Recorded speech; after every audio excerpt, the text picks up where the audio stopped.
পাগল হয় নাই, মদ খায় নাই, হাবিব রাসূল ইচ্ছা কইরা, এসকে কইরা, আবেগে কইরা, শয়তানের ফাঁদে কইরা আপনার মা জিনার মধ্যে লিপ্ত হয়ে যায়।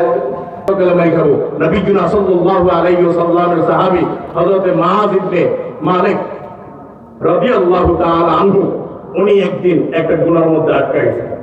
এক বেগানা নারীর সাথে জিনা হয়ে গেছে। কি হয়ে গেছে? কথা কয় না, কি হয়ে গেছে? জিনা হয়ে গেছে। এমন জিনা হয়ে গেছে যে একটু শূন্য যদি দৌড় মারে, তোমার নবীজির সাহাবী জিনা করছে, ইন্না লিল্লাহ কথাটা কয়নি মাসে তো বুঝে না, ঘটনা পড়া শুনে নাই, আধা ভিন্ন দৌড় মারে।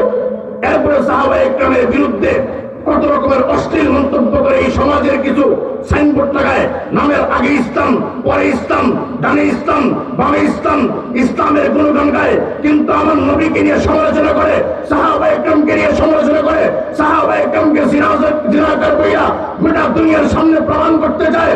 একদম নামদারি মুসলমান পরিষ্কার ভাষায় বলতে চাই, তোমরা মুসলমান দাবি করো, কিন্তু কোরআনের মধ্যে আল্লাহ সাহাবায়ে কেরামের কথা বলছেন, হাদিসের মধ্যে নবী সাহাবায়ে কেরামের কথা বলছেন, তাওরাতের মধ্যে আছে, মিসালের মধ্যে আছে, ইনজিলের মধ্যে আছে, কোরআনের মধ্যে আছে।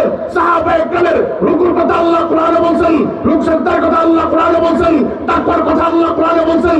আল্লাহ সাহাবায়ে কেরামের পরীক্ষা দিয়েছেন, সাহাবায়ে কেরাম পরীক্ষার মধ্যে পাস হয়েছেন। সেই সাহাবায়ে কেরাম আপনি আমার হেদায়েতের রাস্তা দেখানো ওয়ালা, সেই সাহাবায়ে কেরাম আপনি আমার হেদায়েতের মঞ্জিল। অতএব সাহাবায়ে কেরামকে নিয়ে যারা বাজে মন্তব্য করবে তাদের সাথে আমাদের কোনো সম্পর্ক নাই।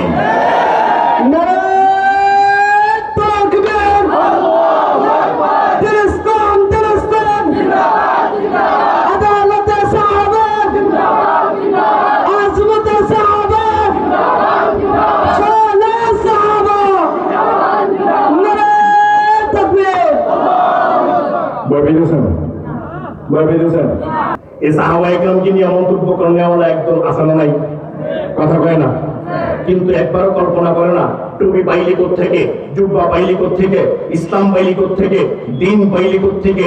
সাহাবায়ে কেরামের বদৌলতে গোটা দুনিয়ার মধ্যে আজকে মসজিদ আছে, মাদ্রাসা আছে, তালিম আছে, মার্কাজ আছে, ওলামা আছে, মুফতি আছে, মুহাদ্দিস আছে, খতিব আছে, বক্তা আছে। সাহান নবীর আদর্শ, সেই নবীর সাহাবায়ে কেরামকে নিয়ে মন্তব্য করতে গেলে আমি রব্বে কায়নাতের কসম করে বলি, সাহাবায়ে কেরামের পক্ষে আমি উকিলাতি করব, আমি উকিলাতি করব। সাহাবায়ে কেরামের পক্ষে আমি উকিলাতি করব। সেই সাহাবায়ে কেরামের পক্ষে কথা বলতে গিয়া কেউ যদি আমাকে গুম করতে চায়, সাহাবায়ে কেরামের পক্ষে কথা বলতে গিয়া কেউ যদি আমাকে গ্রেফতার করতে চায়, রব্বে কায়নাতের কসম, খোদার কসম করে বলি, আমাকে গুলি করতে পারে, কিন্তু সাহাবায়ে কেরামের ইজ্জত এই জমিনে লুণ্ঠন